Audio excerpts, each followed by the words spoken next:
Hi, this is Connie Cleveland showing you how to teach your dog to allow you to catch him. Hi, I'm Connie Cleveland. You know, there's one thing worse than a dog that won't come when you call it, and that's a dog that runs away. Sometimes we refer to these dogs as having the zoomies when they start running around and don't want to be caught. This is Knox. I don't know her very well at all, and I'm going to do a demonstration with her to show you how we teach dogs to allow themselves to be caught. Because if they won't come, it's not as bad if they will allow us to catch them. When somebody says to me, hey, I have a dog that won't let me catch them, the first thing I do is say, inside, just put a leash on the dog, walk away from the dog, and then I want you to say the dog's name and walk toward them with your hand out as if you are going to them with a purpose. Because I want you to try to get them to run if you can. I'm only going to say her name. I'm not going to give her a command. So it's going to look like this. Knox. And when I get close, I just step on the leash and I pet her. I didn't give her a command, so I don't have to enforce anything. I just want her to know that Knox, with my hand out, is a friendly gesture. You know, if a dog gets loose and is running loose, there are a lot of people that'll try to help it. But it needs to know that it's okay to allow itself to be caught. So let me try again. Knox.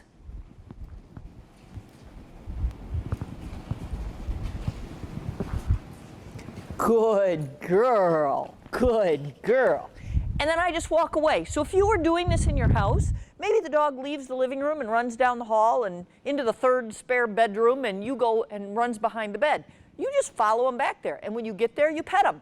So I want the dog to say, why was I running? They weren't going to do anything. They just wanted to pet me. Knox. Wow, good girl. Good girl. Okay? Then we're going to do this over and over. You saw already on the third attempt, she said, maybe I don't need to run. Knox. Good girl. Now there's no hesitating, there's no bargaining. I'm not stopping, I'm not trying to encourage her to come to me. I want her to learn, if I walk towards you with my hand out, let me catch you. Knox. Good girl, very good girl. Sometimes when we take off after a dog, they start out really energetic and they're kind of running around like, you can't catch me, you can't catch me. I want you to just continue to walk with that absolutely no-nonsense attitude that says, yes, I am going to catch you. What you're going to see happen is that they start out kind of going like this, and then they get a little worried. And typically, they stop and allow you to catch them. And that's all I'm asking, is that you just walk toward them, keep walking until they give in. And my goal is first, when you're in the house, that eventually they don't move at all. They see you saying their name, walking toward them, and they just let you get your hands on them. All right, so this is Molly. She doesn't know me well either, and I'm going to see if I can get her to start to run and show you this whole principle of walking her down. All right, Molly, let's go. Molly. Wow, what a good girl. Now, because she acted rather submissively when I got to her, notice how I approached her. I put my hands under her chin and I lifted her up into a sit. I don't want her to be submissive to me. I just want her to let me catch her. So I greeted her in kind of a submissive way to get her to be a little braver around me. Molly. On this second attempt, Molly again falls down into a down, and I just gently pull her up into a sit before I pet her and praise her. Okay, this is Louie, and I'm going to see if I can get Louie running and show you how I would teach him to allow himself to be caught. Okay. Louie! It's pretty clear that the reason Louie's running from me is that he has a toy. So notice that when I do get to him, I completely ignore the toy. The only thing that's important to me is that he lets me get my hands on him. Good boy. Okay, here we go. You ready? Go ahead. Louie. Wow. Good for you. Okay, get it. Go get it. Since it was the possession Louie. that caused Louie to run from me, I'm going to try to get him interested in the toy again and repeat the same scenario. All right. Ready? Get that. Louie.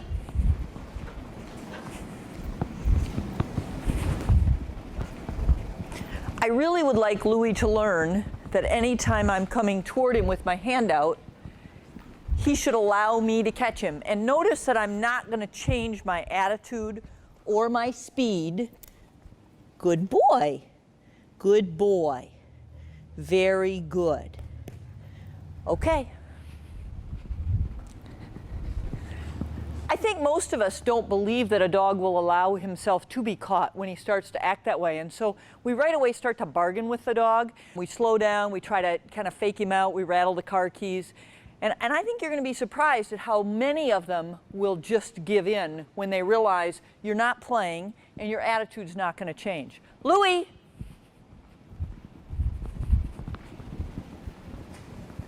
Good boy. Good boy. My first recommendation to you is to do this around your house.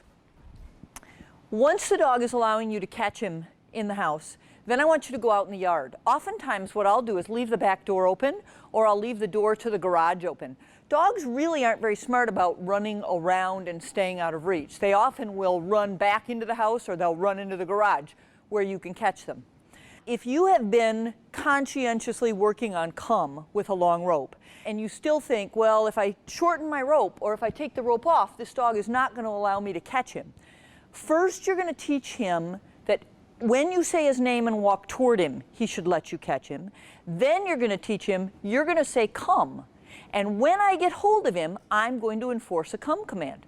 How I enforce the come command depends on whether he is making an effort error or a lack of effort error. If Louis stops and allows me to catch him, I'm going to just gently but firmly guide him back to where I called him from. If, however, the only reason I get my hands on him is that he's made some error in his escape strategy, meaning he got distracted by something while he was running from me, then I think it's legitimate to say that's not an effort error, that's a lack of effort, and I'm going to give a pop on the leash as I bring him back to the spot that I was standing when I originally called him. Let's see if I can work on that with Louis. Come on, buddy. Hey, what's that? Louis, come.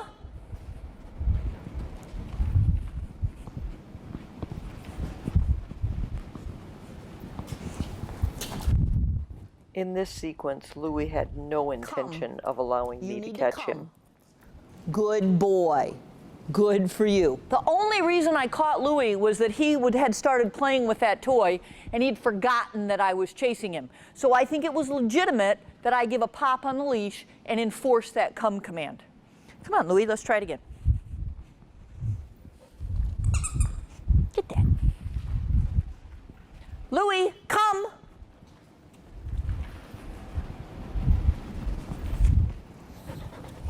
Even though Louis gives up the toy, he once again has no intention of allowing me to catch him. Very good. Again, the only reason I caught him was that I happened to step on the leash. He didn't give in to me. It was just that he made an error in his strategy for keeping away from me. Try it again. Ready? Louis, come. Wow, what a good boy. What a good boy. All right, get in. Louis, come.